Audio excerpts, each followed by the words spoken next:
একটা মুসল্লি যদি 20 বছর এভাবে যদি জুমার নামাজ পড়ে, তাহলে প্রতি বছর যদি 52টা জুমা হয়, 20 বছরে সে কতগুলো জুমা? তাইলে এই 20 বছর আল্লাহর কথা শোনার পরেও আপনার বুঝি 2 রাকাত নামাজ ঠিক হলো না, আপনি কি শুনলেন? 20 বছর ধরে প্রতি বছর 52টা জুমা বয়ান শুনেও আপনি এখনো সুন্নাত মোতাবেক ওযু করতে পারেন না, আপনি কি শিখলেন চাচা? কি শিখলেন ভাই?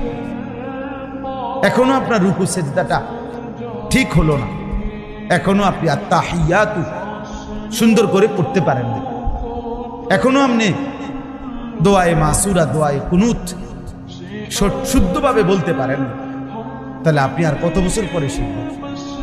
আর কত বললে শিখবেন? আর কত বছর পরে শিখবেন? কেন পারে না? 60 বছরের বুড়া চাচা আজও কোরআন শুদ্ধ করতে পারে নাই, কেন? গাফেল।